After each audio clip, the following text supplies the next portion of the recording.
Hello guys, welcome to Prep and Peace. Question number 39 क्या बोलता है?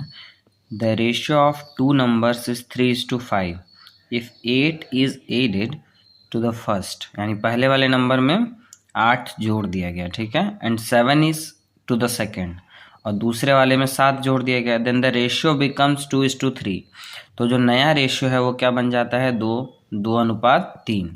What will be the ratio of if 6 is added to each? अब दोनों number में यदि 6 जोड़ते तो क्या रेशियो होता, वो पूछा जा रहा है, ठीक है। तो ए और बी मान लेते दो नंबर को। पहले रेशियो क्या था? 3 और 5 का अनुपात था। पहले वाले में 8 जोड़ा गया, दूसरे वाले में 7 जोड़ा गया, तो नया रेशियो क्या बन गया? 2 और 3 का। तो पहले वाले में डिफरेंस कितने का है? 8 का है।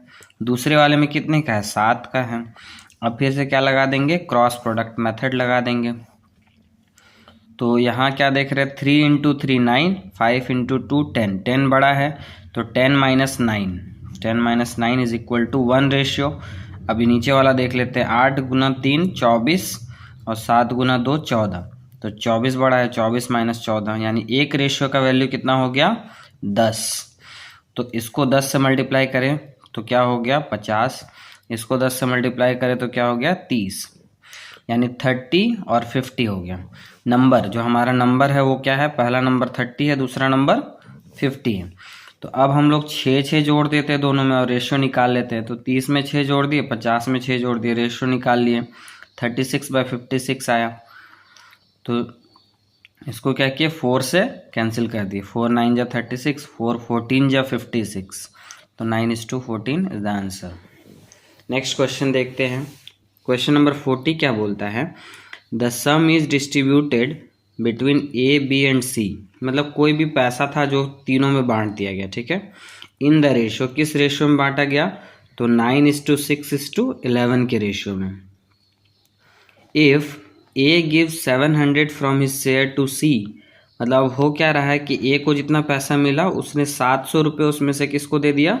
सी को दे दिया। Then the ratio of shares of A B C, अब नया रेशियो जो बन गया वो क्या बन गया? 4:3:6। Then what is the sum of the share of B and C in the beginning? In the beginning बोलने का मतलब शुरू में, जब वो 700 रुपया का ट्रांसफर नहीं हुआ था उस समय का पूछ रहा है, ठीक है। उस समय बी और सी के शेयर का सम क्या है, मतलब बी का शेयर और सी का शेयर जोड़ के कितना वैल्यू आ रहा है वो पूछा जा रहा है। तो ए बी सी लिख दिए। पहले रेशियो क्या था? 9:6:11। फिर बाद में क्या बन गया रेशियो? 4:3:6। अब यहाँ पे थोड़ा हम क्या देखते हैं कि ये जो रेशियो है 4 और 6 है, यहाँ पे यदि इस पूरे रेशियो को 2 से मल्टीप्लाई कर देते हैं तो क्या हो जाएगा? यहाँ 8 हो जाएगा और यहाँ पे क्या हो जाएगा? 12 हो जाएगा। तो यानी डिफरेंस कितने का होगा? 9 से 8 1 का डिफरेंस, 11 से 12 1 का डिफरेंस, यानी एक रेशियो बन जाएगा। तो इसीलिए इस रेशियो को 2 से मल्टीप्लाई करके नया रेशियो बना लिया। अब एक रेशियो का वैल्यू कितना हो जाएगा? टोटल दिया कितना है? 700 रुपीज़ का ट्रांसफ़र हुआ है ना, 700 का ट्रांसफ़र हुआ है, तो 1 रेशियो इज इक्वल टू 700। तो अब यहाँ पे पूछा क्या जा रहा है कि बी प्लस सी का शेयर कितना होगा? तो बी प्लस सी था कितना? शुरू में कितना था? बी 6 था और सी 11 था, तो 6 और 11 17 हो गया। तो 17 रेशियो का वैल्यू क्या होगा? एक रेशियो 700 के बराबर है, तो 17 रेशियो 17 इंटू 700, यानी 11900 इज द आंसर। आगे बढ़ते हैं नेक्स्ट क्वेश्चन पे। क्वेश्चन नंबर 41 क्या बोलता है? The ratio of income of A B and C is 3:7:4, मतलब ए बी और सी के इनकम का रेशियो ये है, and the ratio of expenses, expenses या एक्सपेंडिचर, खर्च का जो रेशियो है वो कितना है? 4:3:5। इफ ए सेव्स 300 रुपीज़, मतलब ये था इनकम का रेशियो और ये था खर्च का रेशियो। उसके बावजूद इनकम और खर्च को माइनस करेंगे तभी तो सेव करना आता, सेविंग आता है हमारे पास। तो ए सेव कितना करता है? 300 रुपया आउट ऑफ हिज इनकम 2400। ए का इनकम भी बता दिया और ए का सेविंग भी बता दिया। Then what is the saving of C? अब सी का सेविंग पूछ रहा है। तो ए बी सी हो गया 3:7:4। अब ये नया रेशियो क्या बन? एक्सपेंसेस, ये इनकम का एक्सपेंसेस था, इनकम का रेशियो ये है एक्सपेंसेस का रेशियो ये है। तो हमको क्या पता है कि सेविंग, हमको पता है कि ए का सेविंग कितना है 300। हमको निकालना क्या है, हमको निकालना है सी का सेविंग कितना होगा। यहाँ पे हमको ये निकालना है सी का सेविंग, ठीक है। तो किसी भी तरह से यदि हमको सी का इनकम और सी का एक्सपेंडिचर पता चल जाए तो हम दोनों को माइनस करके सेविंग निकाल लेंगे। तो यहाँ पे क्या करना है, अब हमको ये पता है कि ए का इनकम कितना है 2400 दे रखा है क्वेश्चन में। तो ये 2400 यानी 3 रेशियो जो है 2400 के बराबर है। तो कितना से मल्टीप्लाई किया जो 2400 है, 800 से मल्टीप्लाई करेंगे तो 2400 आएगा। जब इस रेशियो में मल्टीप्लाई हो रहा है तो सी का इनकम निकालने के लिए इसको भी 800 से मल्टीप्लाई कर देंगे। तो कितना बन गया सी का इनकम 3200। अब यहाँ पे हमको ये पता है कि 300 सेविंग हो रहा है।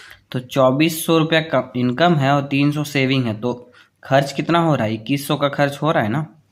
2400 माइनस 300 2100 खर्च हो जा रहा है। अभी 2100 कहाँ से आया, 4 जो है 2100 के बराबर है, यानी कितना से मल्टीप्लाई किया 525 से। तो यहाँ पे भी 525 से मल्टीप्लाई करके हम लोग इसका खर्च निकाल सकते हैं। तो सी का खर्च कितना हो जाएगा 26-25 रुपये, ठीक है। तो यहाँ से अब इसका इनकम इसका एक्सपेंडिचर को माइनस करेंगे तो सी का सेविंग निकल के आ जाएगा। ये आंसर है। नेक्स्ट और लास्ट क्वेश्चन आज का देख ले रहे हैं कि A is inversely proportional to cube of B. Question क्या बोल रहा है, ए इन्वर्सली प्रोपोर्शनल, ये सिंबल है inversely proportional cube of B, यानी बी क्यूब का इन्वर्सली प्रोपोर्शनल है। If A is equal to 3 then B is equal to 2। बहुत आसान क्वेश्चन बता दिया कि ए जब 3 है तो बी क्या हो जाता है 2 हो जाता है। If A is equal to 4/5 then find the value of B. A जब 3 है तो बी 2 है, ए जब 4/5 होगा तो बी का वैल्यू क्या होगा। तो ये हमको पता है कि जैसे प्रोपोर्शनैलिटी का साइन हटता है एक कांस्टेंट आ जाता है। तो ए इज इक्वल टू के बाय बी क्यूब हो गया। अब एक बार जो कंडीशन दिया हुआ वो रख लेते हैं, ए का वैल्यू 3 और बी का वैल्यू 2। तो यहाँ से के का वैल्यू हमको पता चल जाएगा कितना 24। तो अब ए का वैल्यू हमको 4/5 जब रहेगा तो के 24 रहेगा, बी क्या होगा, ए और बी तो चेंज होगा अपने में, ए के जैसे जैसे ए को बदलेंगे वैसे बी बदलता जाएगा, लेकिन के तो चेंज नहीं होने वाला ना, के कांस्टेंट है। तो के इतना हो गया, तो बी इज इक्वल टू, अब यहाँ पे ये 4 से 6 टाइम्स कैंसिल हो गया, 6 पंचे 30, बी क्यूब बराबर 30 हो गया, तो बी बराबर क्यूब रूट ऑफ 30 आंसर।